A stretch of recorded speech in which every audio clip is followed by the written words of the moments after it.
Today we're going to talk about dolls. Number 1, puppy surprise. Have you ever wanted to be a part of the miracle of life by helping a dog give birth? Well, say hello to Puppy Surprise. Created by Hasbro in 1991, Puppy Surprise was one of the more odd choices for a child's toy. Each mommy puppy had a little Velcro pouch, aka a dog womb, that could hold between 3 and 5 puppies. The surprise was, well, would you end up with 5? Or are you going to be a disappointed child that only ends up with 3 and you inevitably beg your parents for another in order to complete the set? I can only imagine how many of these puppies were taken to the farm when those food bills inevitably became too high. Number 2, baby rollerblade.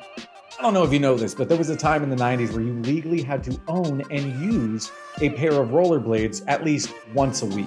However, the Clinton administration did crack down on skate sessions at malls all across the country, which led to the arrests of 3,500 kids with bowl haircuts. Mattel certainly wanted to jump on the popularity of rollerblading in the 90s with the uncreatively named baby rollerblade. Like most dolls, there's not really a whole lot to it. You put 3C batteries inside baby rollerblade, and like a newborn giraffe, baby rollerblades like a baby. That's it. Even the actors in the commercial had a hard time showing any sort of amazement and wonder. Well, except for the dad. But I imagine that excitement faded really quickly when he discovered fresh scuff marks all over his coffee table. Number 3, Magic Potty Baby.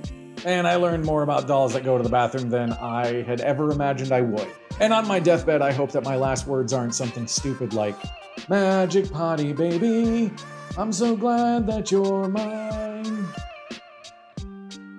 Anyway, there have been a long line of dolls that use the bathroom in one form or another, from Betsy Wetsy dolls back in the 1930s to Baby-born Surprise, who, after eating and drinking, pees glitter and poops out surprise charms.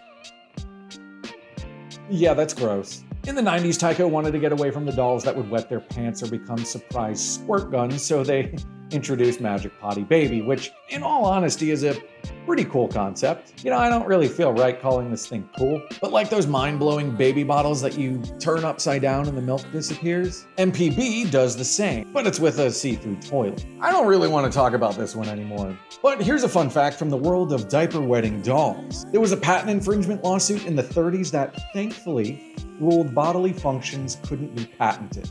And because of that, we are blessed with dozens of these dolls over the years.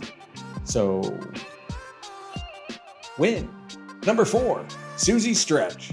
I want you to think of a 90s outfit.